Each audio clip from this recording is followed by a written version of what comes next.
बिस्मिल्लाहिर्रहमानिर्रहीम अस्सलाम वालेकुम। एक्सरसाइज 7.3 क्वेश्चन नंबर 2 स्टार्ट किया है। Solve the following inequalities. First part हो चुका है, अब कर रहे हैं पार्ट सेकंड। इनइक्वालिटी है -5 लेस देन और equal to 4 -3x divided by 2 less than equals to 1। Registers ready करें, बहुत अच्छी नीट राइटिंग में डिजिट्स और इंग्लिश वर्ड्स को बहुत खूबसूरत लिखना है। जहाँ ज़रूरत हो मार्कर का और स्केल का खूबसूरती से इस्तेमाल करें।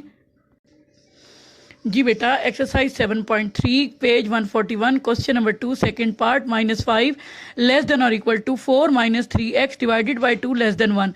सॉल्यूशन स्टार्ट करते हैं। -5 लेस देन और equal to 4 -3x divided by 2 less than 1। Double inequality है, इसको हम दो सेपरेट इनइक्वालिटीज में करेंगे। देखें क्या लिखा है। The given inequality is a double inequality and the represents to separate inequality. इसी बात को समझाने के लिए ये स्टेटमेंट लिखी है। If A less than B less than C, ये डबल इनइक्वालिटी है। इसमें से दो इनइक्वालिटीज को सेपरेट किया जा सकता है, यानी A less than B and B less than C. इसी का इस्तेमाल करते हैं और हमारे पास क्या हो जाएगा। -5 less then 4 -3x divided by 2 and 4 -3x divided by 2 less than 1। अब पहले इस इनइक्वालिटी को सॉल्व करते हैं, फिर इसको सॉल्व करेंगे। यानी पहले हम दो सेपरेट इनइक्वालिटीज में कन्वर्ट करेंगे, उनको सॉल्व करेंगे और उसके बाद फिर से कम्पैक्ट फॉर्म में इनइक्वालिटी बना के सोल्यूशन सेट लिखेंगे। और हमारा टारगेट इन दोनों इनइक्वालिटी में क्या है, वेरिएबल एक्स को आइसोलेट करना। स्टार्ट करते हैं। बिस्मिल्लाहिर्रहमानिर्रहीम। फ्रैक्शन है, 2 से मल्टीप्लाई करें बोथ साइड पे। 2 मल्टीप्लाई -5 लेस देन और equal to 2 multiply 4 -3x divided by 2। Here you can see 2 is cancelled with 2 and fraction खत्म हो गई।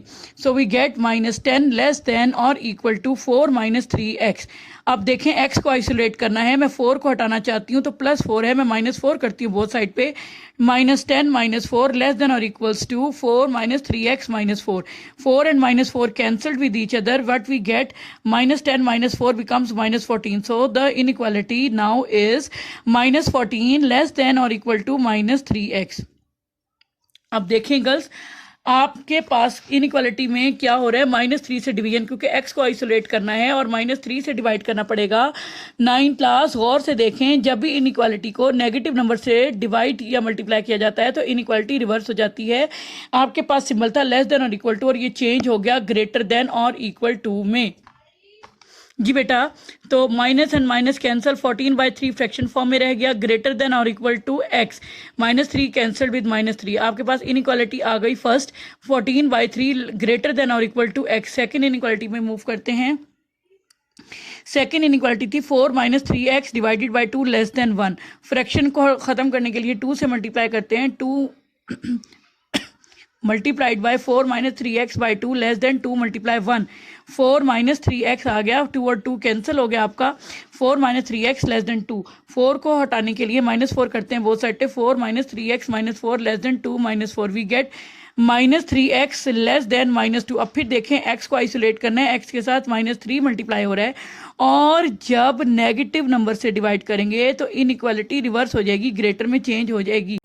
जी बेटा, तो ये आपके पास आ गया -3x divided by -3 less than is change into greater than and -2/-3।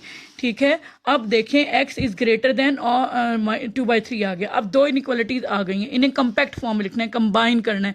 Combining 1 and 2। देखें उसके लिए मैंने क्या लिखा। If a is greater then b and b is greater then c, तो कम्पैक्ट फॉर्म हो जाएगी a greater than b greater than c। तो इन दोनों को कम्पैक्ट फॉर्म में लिखते हैं। 14/3 ग्रेटर देन और equal to x and x is greater than 2/3, ये कम्पैक्ट फॉर्म में होगी। अब चूंकि क्वेश्चन में इनइक्वालिटी के जो सिंबल्स थे वो लेस फॉर्म में थे, आप चाहें तो इस तरह आंसर भी दे सकते हैं, लेकिन क्वेश्चन से मैच करने के लिए इसी इनइक्वालिटी को रिवर्स कर दिया, यानी 2/3 लेस देन x लेस और इक्वल्स टू 14/3। यानी अब इस साइड से हमने इनइक्वालिटी को लिख दिया। दोनों में से जो भी आंसर चाहे दे दें। बुक में ये आंसर है और ये आंसर इसलिए दे रहे हैं क्योंकि क्वेश्चन में भी लेस देन का सिंबल था। Hence the solution set is x such that 2/3 less than x less और equals to 14/3। Here we have done part 2। कोई प्रॉब्लम हो तो बताइए, अपना फीडबैक दें, अभी आपसे क्वेश्चनिंग की जाएगी। Thank you so much. अस्सलाम वालेकुम।